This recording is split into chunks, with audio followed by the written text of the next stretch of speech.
Welcome back to Rad City Resin. It's Wednesday, and you know what that means. Another Wednesday eye project. And this one is going to be really cool. I thought okay, this gives me a very interesting challenge. There's a lot of pieces to it. And if I can pull it off, it'll make for a really cool piece. So that's what we're going to be working on today.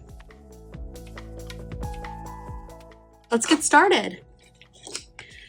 I got this planchette from Glitter Hippo, which is if you love glitter, I mean, check them out. They're amazing. Not sponsored or anything like that, but they are based in my hometown. So I always like to give them a shout out. But I bought this from their store. And what I'm gonna do to start with, I wish it didn't have this hole, but I kind of can't really do anything about that. So what I'm going to do is just once I build this up a little bit, I'm going to fill that in with resin. But to start, I'm going to go ahead, and this isn't going to be an exact one-to-one of the image that I showed you, but it is going to be kind of inspired by that. First things first, I'm going to add a little bit of holographic chrome powder to the bottom side of this, or the bottom half of this. Okay, so I have this. I'm starting to run out of it. I should check with Glitter Hippo and see if they have big jars of this. Or a bigger packet, because these little tiny nail chrome pots are just not it. Okay, I'm gonna put this on the bottom half here. And I'm not really trying to aim for anything specific. I'm just kind of playing and doing what my brain tells me to do, or what my gut tells me to do. So I'm gonna dust that till about the midpoint.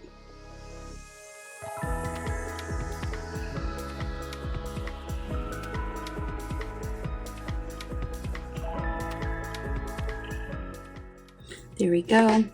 And like I said, I'm not aiming for full coverage. I just kind of want a little bit in there just to give it a bit of sparkle. I adore the effect that this gives. Okay, so it's about halfway up, and hopefully you can see that flash. It's so gorgeous. Okay, now I have these Mylar flakes. These actually did come from Glitter Hippo. And I'm just going to kind of sprinkle that in this upper area. I don't have any resin in here just yet. This is still just a plain non-sticky mold. By non-sticky, I mean there's no resin in there. And I want that to be pretty much like a solid layer down there. I'm not going to worry about if any bubbles happen, because I think that would actually look really cool. I am going to be pouring a little bit thicker of a layer than I normally would, so we'll see how that turns out. Now, I have a little bit of resin left in this bottle. This is Curcel. I've tortured this poor bottle. This is Curcel resin. It's a good resin that I like to use on projects where I need a larger amount, because this is a little less expensive than most of the resins that I like to rely on. If this was going to be a jewelry thing, I mean, I think that this resin's pretty good. There's nothing that I have against it, but sometimes you want just a very specific finish, and if that's the case, you can go with your favorite. I just wanted to give, basically just something that I don't have to worry about using sparingly, because I knew that this was going to take a lot of resin. I'm going to make sure that I tilt it a little bit back and forth, just to make sure that the whole perimeter is completely covered in resin and it's not going to have any gaps along the edge. Now there are bubbles in there, and I don't mind that one bit. I love that. I think it looks really cool. And then because this is kind of a thick layer, it will likely develop bubbles inside of it anyway. And that's totally fine with me. It's not a flaw, it's a feature. That's what I always say. Okay, now I'm going to be curing this for about 3 minutes. I'm going to do 2 minutes from the top and then 1 minute from the bottom. So I'll check in with you in just a moment.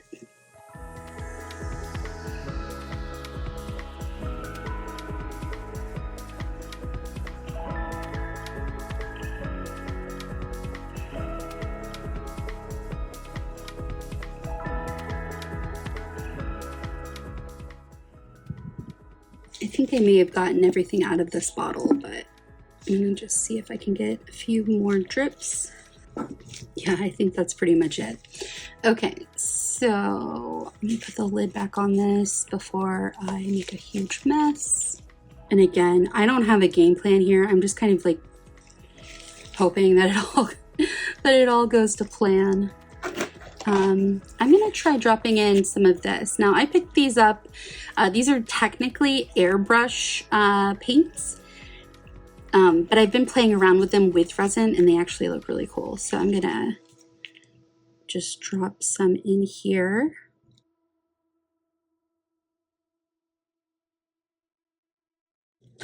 And I'm going to kind of swirl that around a little bit. Okay. What I really like about these is that they don't exactly mix with the resin. They just kind of like give almost like an oil spill effect, which I think is really cool looking. And this whole process is really going to just be about like just kind of playing, trying things, seeing what I like and what I don't. And, you know, if it goes to hell, then we'll start all over again. Yeah, see how it's like separating? It almost reminds me of like I said, like an oil spill, or like almost like the Petri effect. A little bit, but not quite the same. And I don't want this to go all the way down. Okay, just adding a little bit to the bottom down here since I added some to the top. Just want to keep things even. Okay, that looks pretty cool. I like the way that's looking. I'm gonna add a little bit of gold flake. I'm just gonna kind of let that fall where it may. Whoa.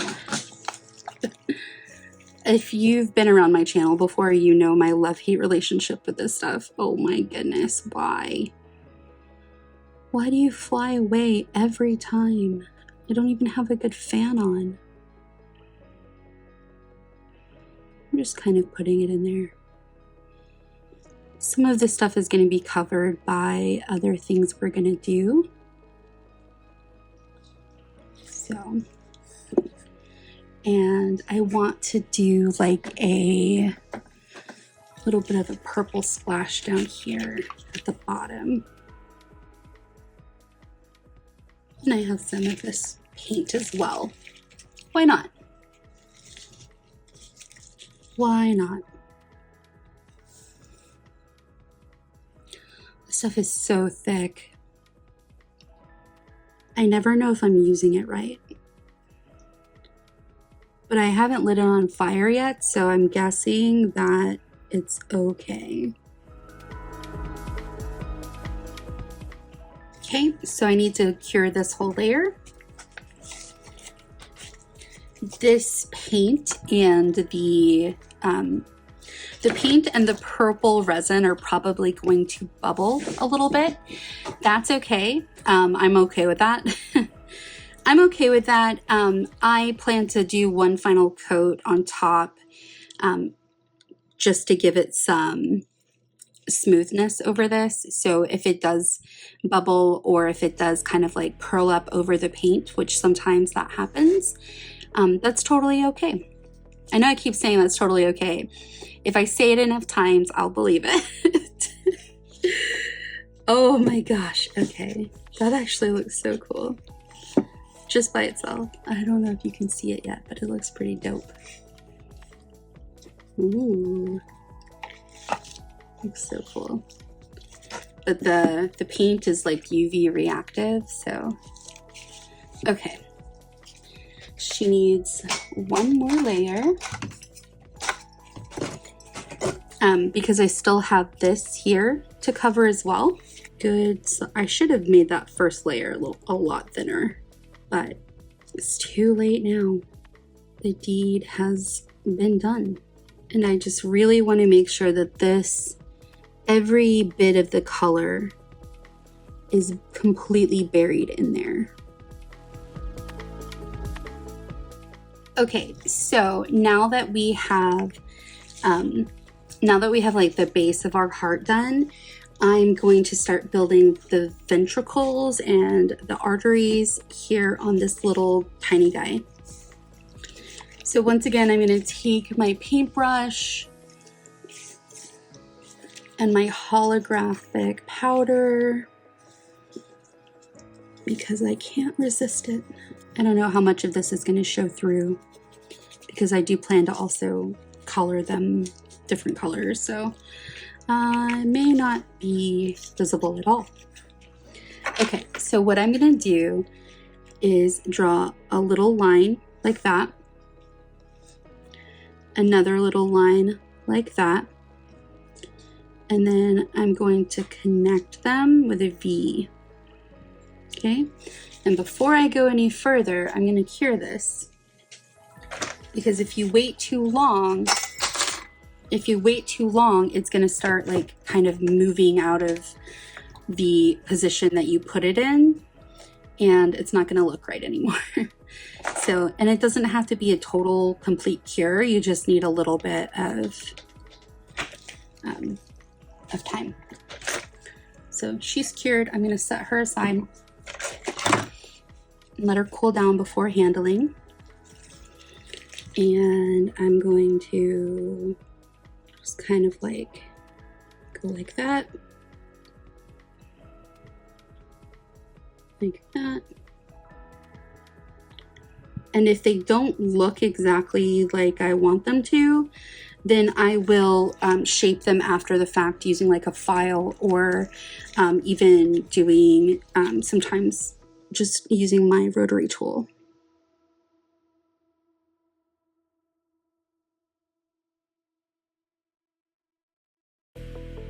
Okay, so it looks a little bit like a Y. That should work for me. Take it off here. Nope, it's not ready yet. Let me keep going. Still a little soft. That's fine. But when I'm going to continue to cure this, and when I come back, I'm going to paint it, shape it, probably shape it first, then paint it, and then apply it. Okay, so taking this out of the mold, this little circle here is notoriously tricky. There we go. Okay, it came out nice and clean. Ooh, even this side's pretty. I don't know which side I like better. Probably, I mean, let's be real. This side looks really cool. Okay. Awesome. Now, I'm gonna set this aside. She needs to cool down. On this, I'm going to draw out kind of like, again, another, I don't know if that's the chamber. I was terrible at, I was really terrible at anatomy. So I'm just kind of like, and I want it to kind of come out right there. And I'm just like that. And then before I go too far, I'm going to cure that. Okay, so now I know that these are going to fit pretty perfectly over my heart. I'm going to transfer them onto this, and first I want to cover up that blank space with some more holographic powder. So holographic powder covering that center area. It's okay if it shows lines and stuff in it. We will probably, again, like I said, it's probably not going to be visible right there very much anyway. Okay, maybe it will, who knows? I could be completely wrong. I don't know why anybody ever listens to me. Okay, I'm gonna take these two off. Should have put like a thing in the middle of them, but okay, I guess it doesn't really matter. And then I'm gonna lay these down. These two smaller areas can touch.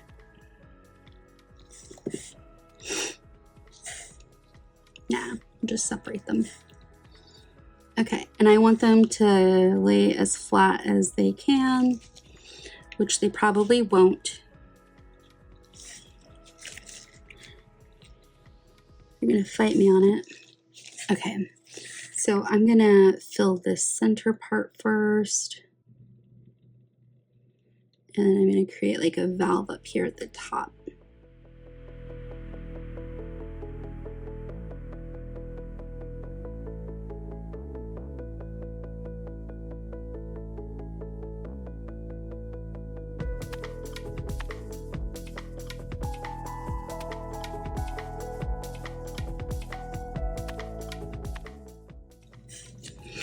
Okay, so now I have a bit of a valve to use.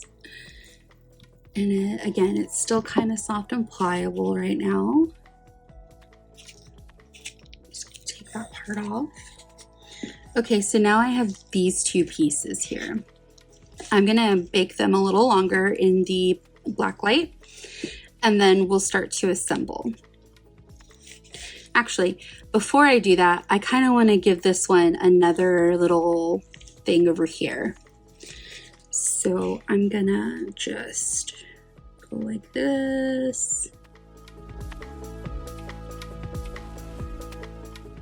Now, what I'm gonna do on these holographic beauties is I'm going to paint the back of them.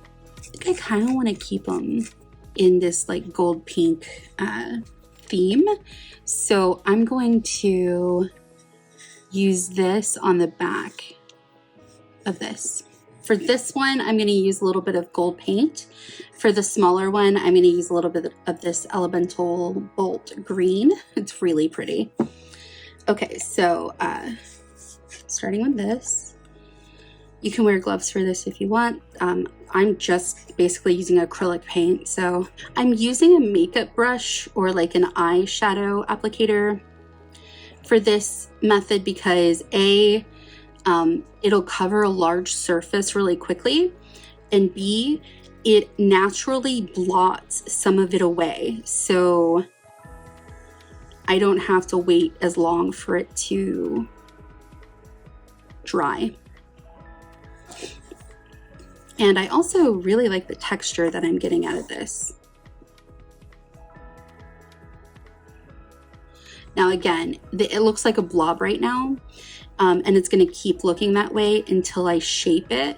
I'm gonna use a combination of shaping it with a file and then also using a small Dremel.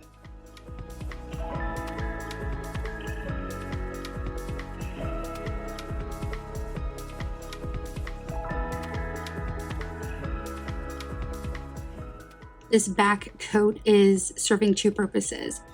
The first is to seal in the color and the mica that I just used.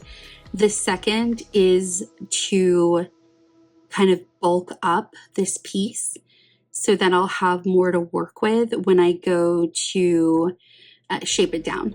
If you just have thin little pieces, then it's going to be a little harder for you to create a good shape out of it. Okay, so this is good. I'm gonna come bring this over here so I can cure it, just off to the side while I paint the other one.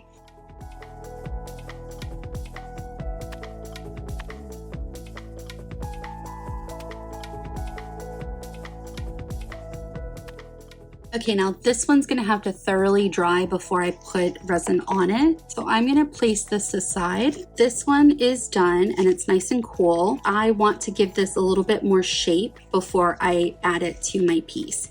So I'm going to first figure out which side I'm using.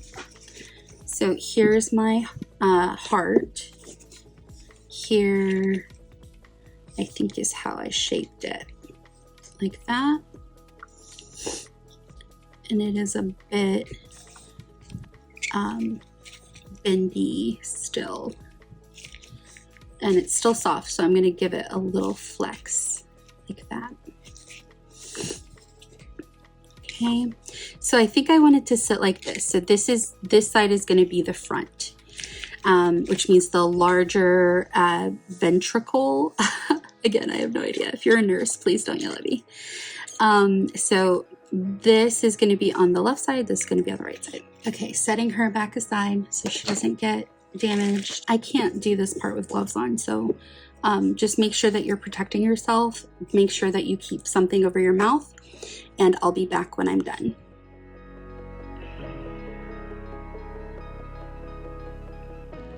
Okay, so that did a really nice job. This little nail manicure and pedicure thing, I got this from Temu for like $4.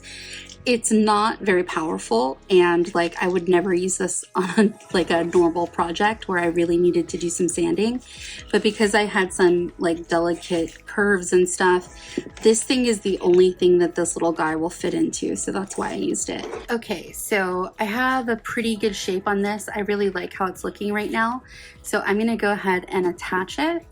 And again, my concept was just to try to like lay it sort of like this, and then actually this is going to kind of raise up a little bit like that. I'm just going to add a little bit for now because I do plan on just kind of flooding this later once the other piece is ready, but for now I just need something to hold it in place. Okay, so I just laid down a little bit of resin. I'm going to slide this into place right here, and I want to raise up a little bit. I'll use this to just kind of scoot it to where I think it would fit best. This is like the craziest looking heart I've ever seen. Okay, and it wants to fall down back there. So I'm going to use this to prop it up a bit. God, these gloves, man. If anyone knows where to get small gloves that fit chubby hands, I would owe you a lot of affection. So she's nice and secure now. Now it's time for us to start adding embellishments. So I kind of want to give the illusion that this guy is like sitting behind this guy. So I'm going to outline this, like, I don't know if you can see it, but there's like a flow there that I'm going to outline. And I'm going to do that first by coloring it in with this, just to give me the basic shape.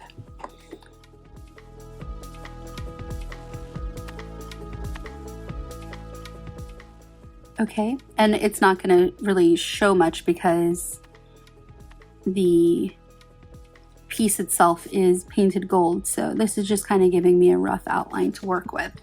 And what I'm going to do once this dries, just for a second, I'm going to take some of this rhinestone chain and kind of try to like follow that same little zone. And I'm just going to cut off, I don't know, I think maybe that will be fine. Like that. And then like I said, I'm just gonna like kind of feed it along here, and maybe I'll even kind of drape it along this way. Now when you're working with rhinestone, like there's no good way to do this. You just kind of have to like fuss with it.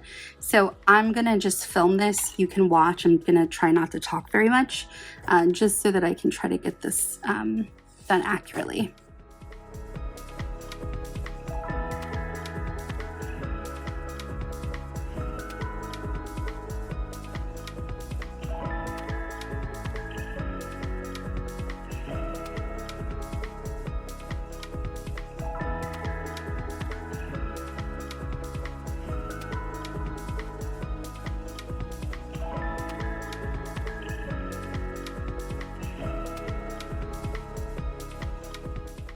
Okay, I have these really pretty rhinestones I got from Amazon, and I'm going to be kind of outlining this guy. And to do that, I'm going to squeeze these gloves down. I'm just going to kind of like trace around it with some resin and then just drop those right on.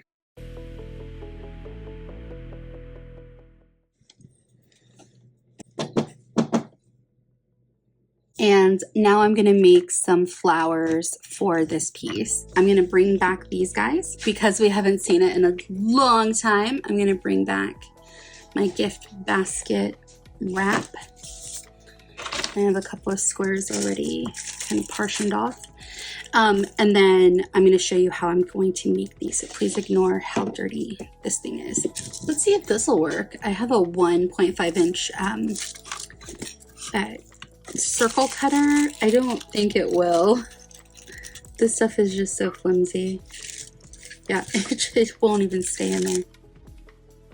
Okay, I have 3 of these now, so I can go ahead and show you the process that I'm going to use. So I just have these circles, and I have this ring mold, and I'm literally going to push this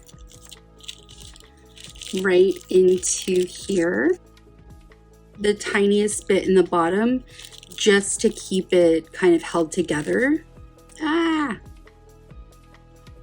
And again, I'm going to try using this guy and then just dabbing along the edges, along the top. That way it gives it a little bit of definition while not completely covering the pretty iridescent color. I didn't realize that my mic wasn't working for the last few minutes of my video, so sorry about that.